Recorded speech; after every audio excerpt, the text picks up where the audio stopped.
क्या आप जानते हैं, साल 2026 की चैत्र नवरात्रि सिर्फ एक त्योहार नहीं है, बल्कि एक ऐसा दुर्लभ अवसर है जब मां दुर्गा की कृपा से आपकी किस्मत बदल सकती है। लेकिन अगर आपने घट स्थापना सही समय पर नहीं की, तो पूजा का पूरा फल अधूरा रह सकता है। इसलिए आज हम आपको बताएंगे, चैत्र नवरात्रि 2026 कब से शुरू हो रही है, घट स्थापना का सबसे शुभ मुहूर्त क्या है और वो जरूरी बातें जो आपको जरूर जानी चाहिए। ध्यान से सुनिए। हिंदू पंचांग के अनुसार चैत्र नवरात्रि की शुरुआत 19 मार्च 2026 गुरुवार से हो रही है और इसका समापन 27 मार्च 2026 को राम नवमी के दिन होगा, यानी पूरे 9 दिन मां दुर्गा के 9 स्वरूपों की पूजा का पवित्र समय। ये सिर्फ 9 दिन नहीं है, ये है साधना के दिन, शक्ति जागरण के दिन और आपकी हर मनोकामना को पूरा करने का समय। मान्यता है कि इन दिनों में मां दुर्गा स्वयं पृथ्वी पर आती है और अपने भक्तों के जीवन से दुख, कष्ट और बाधाएं दूर करती है। अब सबसे महत्वपूर्ण बात, नवरात्रि की शुरुआत होती है घट स्थापना से। घट स्थापना का अर्थ है अपने घर में मां दुर्गा का आवाहन करना, उन्हें अपने घर में आमंत्रित करना। अगर आपने ये सही विधि और सही समय पर किया, तो पूरे 9 दिन मां की कृपा आपके घर पर बनी रहती है। लेकिन अगर इसमें गलती हो जाए, तो पूजा का प्रभाव कम हो सकता है। अब जानिए सबसे जरूरी जानकारी। 19 मार्च 2026 को घट स्थापना का शुभ मुहूर्त है, सुबह 6:25 से 10:15 तक। याद रखें, घट स्थापना हमेशा प्रातः काल में ही करनी चाहिए। दोपहर या शाम का समय इस कार्य के लिए शुभ नहीं माना जाता। अब कुछ जरूरी सावधानियां। पूजा से पहले स्नान अवश्य करें, स्वच्छ वस्त्र पहने, कलश साफ और सही होना चाहिए और उसे सही दिशा में स्थापित करें। ये छोटी छोटी बातें ही आपकी पूजा को सफल बनाती है। अगर आपने श्रद्धा और सही विधि से घट स्थापना की, तो मां दुर्गा की कृपा से आपके जीवन में सुख, शांति और समृद्धि जरूर आएगी। लेकिन सिर्फ सही समय जानना ही काफी नहीं है, क्योंकि अगर विधि सही नहीं हुई, तो मां दुर्गा की कृपा अधूरी रह सकती है। और इसलिए आज हम आपको बताएंगे घट स्थापना की संपूर्ण विधि, कौन कौन सी सामग्री जरूरी है और वो खास नियम जो बहुत कम लोग जानते हैं। ध्यान से सुनिए। सबसे पहले आपको ये सारी सामग्री तैयार रखनी है। मिट्टी का पात्र जिसमें जौ बोए जाएंगे, साफ और पवित्र मिट्टी, जौ जो समृद्धि का प्रतीक है, तांबे या मिट्टी का कलश, गंगा जल, आम या अशोक के पत्ते, एक नारियल जिसे लाल कपड़े में लपेटा जाएगा, मौली या कलावा, सुपारी, इलायची, लौंग, अक्षत यानी चावल, रोली और हल्दी, फूल और माला और घी का दीपक। ध्यान रखें, सारी सामग्री शुद्ध और साफ होनी चाहिए। अब बात करते हैं दिशा की।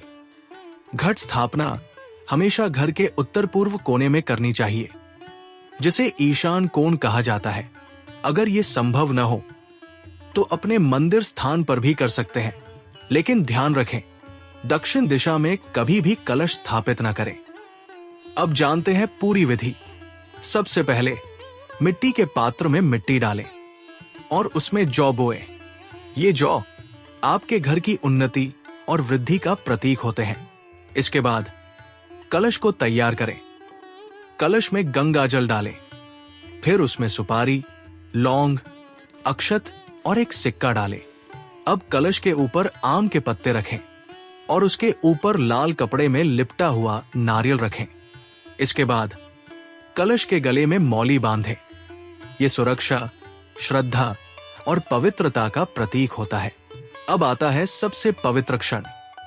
मां दुर्गा का ध्यान करें और सच्चे मन से प्रार्थना करें। हे मां दुर्गा, आप इस कलश में विराजमान हो और हमारे घर में सुख, शांति और समृद्धि प्रदान करें। इसके बाद घी का दीपक जलाएं और कोशिश करें कि ये दीपक पूरे 9 दिनों तक जलता रहे।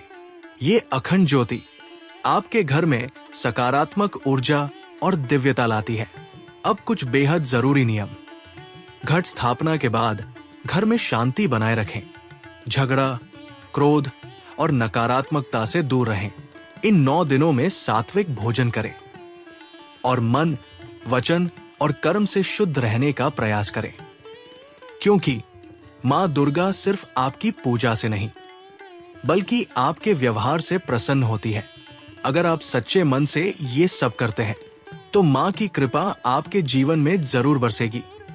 लेकिन क्या आप जानते हैं, अगर आपने हर दिन सही देवी की पूजा नहीं की तो आपकी मनोकामना अधूरी रह सकती है, क्योंकि नवरात्रि के ये 9 दिन सिर्फ पूजा नहीं है, ये है मां दुर्गा के 9 रूपों से जुड़ने का दिव्य अवसर। और हर दिन एक खास शक्ति, एक खास आशीर्वाद देता है। तो आइए जानते हैं, ध्यान से सुनिए। नवरात्रि का पहला दिन समर्पित है मां शैलपुत्री को। ये पर्वतराज हिमालय की पुत्री है और शक्ति का पहला स्वरूप मानी जाती है। इनकी पूजा से जीवन में स्थिरता आती है और आपको मानसिक और शारीरिक शक्ति प्राप्त होती है। इनका मंत्र है ओम देवी शैलपुत्र्य नमः। दूसरे दिन पूजा होती है मां ब्रह्मचारिणी की। ये तप, त्याग और साधना की देवी है। अगर आप जीवन में सफलता और धैर्य चाहते हैं तो इस दिन इनकी पूजा जरूर करें। इनका मंत्र है ओम देवी ब्रह्मचारिण्य नमः। तीसरे दिन आती है मां चंद्रघंटा। इनके माथे पर अर्धचंद्र होता है और इनका रूप अत्यंत तेजस्वी और वीरता से भरा हुआ है। इनकी पूजा से आपके जीवन के सारे भय दूर होते हैं और साहस की प्राप्ति होती है। इनका मंत्र है ओम देवी चंद्रघंटाय नमः। चौथे दिन पूजा की जाती है मां कूष्मांडा की। मान्यता है कि इन्होंने ही इस ब्रह्मांड की रचना की। इनकी कृपा से आपको अच्छा स्वास्थ्य और जीवन में नई ऊर्जा मिलती है। इनका मंत्र है ओम देवी कूष्मांडाय नमः। 5वें दिन आती है मां स्कंद माता। ये भगवान कार्तिकेय की माता है और मातृत्व का प्रतीक है। इनकी पूजा से संतान सुख और परिवार में शांति बनी रहती है। इनका मंत्र है ओम देवी स्कंद माताय नमः। 6ठे दिन पूजा होती है मां कात्यायनी की। अगर आपके विवाह में बाधाएं आ रही हैं या जीवन में कोई बड़ी रुकावट है तो इस दिन इनकी पूजा विशेष फल देती है। इनका मंत्र है ओम देवी कात्यायन्य नमः। 7वें दिन आती है मां कालरात्रि। ये मां दुर्गा का सबसे उग्र और शक्तिशाली रूप है। इनकी पूजा से हर प्रकार की नकारात्मक शक्तियां दूर हो जाती है और आपको सुरक्षा का आशीर्वाद मिलता है। इनका मंत्र है ओम देवी कालरात्रे नमः। 8वें दिन पूजा की जाती है मां महागौरी की। इनका रूप अत्यंत शांत, सुंदर और पवित्र है। इनकी कृपा से आपके जीवन में शांति और मन की पवित्रता आती है। इनका मंत्र है ओम देवी महागौर्य नमः। और 9वें दिन पूजी जाती है मां सिद्धिदात्री। ये सभी सिद्धियां देने वाली देवी है। अगर आपने पूरे 9 दिन श्रद्धा और नियम से पूजा की तो इस दिन आपकी हर मनोकामना पूर्ण हो सकती है। इनका मंत्र है ओम देवी सिद्धिदात्रे नमः। अब एक बहुत महत्वपूर्ण बात, अगर आपने इन 9 दिनों में सच्चे मन से पूजा की, सही मंत्रों का जाप किया और नियमों का पालन किया तो मां दुर्गा आपकी हर इच्छा पूरी कर सकती है। बस जरूरत है सच्ची श्रद्धा और विश्वास की। नवरात्रि में पूजा तो हर कोई करता है, लेकिन फिर भी कई लोगों की मनोकामनाएं पूरी क्यों नहीं होती? कारण सिर्फ एक है, व्रत के सही नियमों का पालन ना करना। क्योंकि नवरात्रि का व्रत सिर्फ भूखा रहने का नाम नहीं है, ये है शरीर की शुद्धि, मन की पवित्रता और आत्मा की साधना। अगर आपने ये बात समझ ली तो मां दुर्गा की कृपा आप पर जरूर बरसेगी। अब जानते हैं नवरात्रि में क्या खाना चाहिए। इन 9 दिनों में आपको सात्विक भोजन करना चाहिए। फल जैसे सेब, केला, पपीता, दूध और दही, सूखे मेवे जैसे बादाम और काजू, साबूदाना खिचड़ी, कुट्टू या सिंघाड़े के आटे से बनी रोटी या पूरी, और नमक में सिर्फ सेंधा नमक का ही उपयोग करें। ये भोजन न सिर्फ आपके शरीर को शुद्ध करता है, बल्कि आपके मन को भी शांत और स्थिर बनाता है। अब जानिए क्या नहीं खाना चाहिए। लहसुन और प्याज से पूरी तरह दूर रहें। मांसाहार बिल्कुल ना करें। शराब या किसी भी प्रकार का नशा ना करें। और गेहूं चावल जैसे सामान्य भोजन से भी बचें। ये सभी चीजें व्रत की पवित्रता को नष्ट कर देती है। अब बात करते हैं व्रत के मुख्य नियमों की। सुबह जल्दी उठें, स्नान करके साफ कपड़े पहनें, घर और मंदिर को साफ रखें।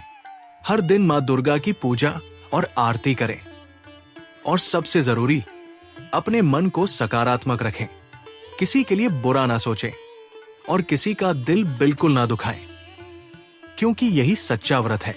अब जानते हैं कुछ चमत्कारी उपाय। अगर आप पूरे 9 दिनों तक घी का दीपक जलाते हैं तो ये आपके घर में सकारात्मक ऊर्जा लाता है और मां दुर्गा को अत्यंत प्रसन्न करता है। अष्टमी या नवमी के दिन 9 छोटी कन्याओं को भोजन कराएं। उन्हें देवी का स्वरूप माना जाता है और इससे आपको विशेष आशीर्वाद मिलता है। अगर संभव हो तो रोज दुर्गा सप्तशती का पाठ करें। यह आपके जीवन के बड़े से बड़े संकट को भी दूर कर सकता है। और एक खास बात, नवरात्रि में लाल रंग के वस्त्र पहनना बहुत शुभ माना जाता है, क्योंकि ये मां दुर्गा को अत्यंत प्रिय है। अब एक बहुत जरूरी चेतावनी, अगर आपने व्रत तो रखा है लेकिन मन में क्रोध, ईर्ष्या या नकारात्मकता है तो समझ लीजिए आपका व्रत अधूरा है, क्योंकि मां दुर्गा सिर्फ आपकी पूजा नहीं देखती, वो आपके मन की भावना देखती है। अगर आप सच्चे मन से, शुद्ध भाव से और पूरे नियमों के साथ व्रत करते हैं तो मां आपकी हर मनोकामना जरूर पूरी करेंगी। नवरात्रि के 9 दिन बीत जाते हैं, लेकिन असली फल मिलता है अष्टमी और नवमी के दिन। कहा जाता है अगर इन 2 दिनों में आपने सही विधि से पूजा कर ली तो आपकी हर मनोकामना पूर्ण हो सकती है। लेकिन यहीं पर सबसे ज्यादा लोग गलती कर देते हैं, इसलिए इस अंतिम भाग को ध्यान से सुनिए। अष्टमी और नवमी नवरात्रि के सबसे शक्तिशाली दिन माने जाते हैं। अष्टमी को दुर्गा अष्टमी कहा जाता है और नवमी को राम नवमी। इन्हीं दिनों में मां दुर्गा की विशेष कृपा प्राप्त होती है और आपकी साधना पूर्ण होती है। अब बात करते हैं कन्या पूजन की। क्या आप जानते हैं नवरात्रि में छोटी कन्याओं को ही मां दुर्गा का स्वरूप माना जाता है। जब आप उन्हें भोजन कराते हैं तो ऐसा माना जाता है कि आप स्वयं मां को भोग लगा रहे हैं। अब जानिए कन्या पूजन की सही विधि। सबसे पहले 2 से 10 वर्ष की 9 कन्याओं को अपने घर आमंत्रित करें और एक छोटे बालक को भी साथ में बुलाएं, जिसे लंगूर कहा जाता है। अब उनका स्वागत करें, उनके चरण धोएं, माथे पर तिलक लगाएं और उन्हें फूल अर्पित करें। इसके बाद उन्हें प्रेम से भोजन कराएं। पूरी, चना और हलवा ये सबसे पवित्र भोग माना जाता है। फिर उन्हें दक्षिणा दें, कोई छोटा सा उपहार दें और उनका आशीर्वाद लें। अब जानिए सबसे शक्तिशाली उपाय। नवमी की रात एक दीपक जलाएं और मां दुर्गा के सामने बैठकर अपनी मनोकामना कहें। पूरे विश्वास के साथ कहें, हे मां, मेरी ये इच्छा पूरी करें। अगर आपकी भक्ति सच्ची है तो मां आपकी पुकार जरूर सुनेंगी। अब एक अंतिम और बहुत जरूरी बात, कन्या पूजन के बाद उन्हें बिना सम्मान दिए कभी ना भेजें। पूजा करते समय मन को भटकने ना दें और सबसे जरूरी, अपने अंदर अहंकार बिल्कुल भी ना आने दें, क्योंकि जहां अहंकार होता है वहां मां दुर्गा का वास नहीं होता। अब इस पूरी नवरात्रि का सार समझिए। नवरात्रि हमें सिखाती है विश्वास रखना, सकारात्मक रहना और मां दुर्गा पर अटूट भरोसा करना। अगर आपने सच्चे मन से पूरी श्रद्धा के साथ पूजा की है तो यकीन मानिए आपका जीवन बदल सकता है। अगर आपको ये वीडियो पसंद आई हो तो वीडियो को लाइक करें और ऐसे ही धार्मिक रहस्यों को जानने के लिए चैनल को सब्सक्राइब करना ना भूलें। और कमेंट में जरूर लिखें। जय माता दी। मिलते हैं अगली वीडियो में। जय माता दी।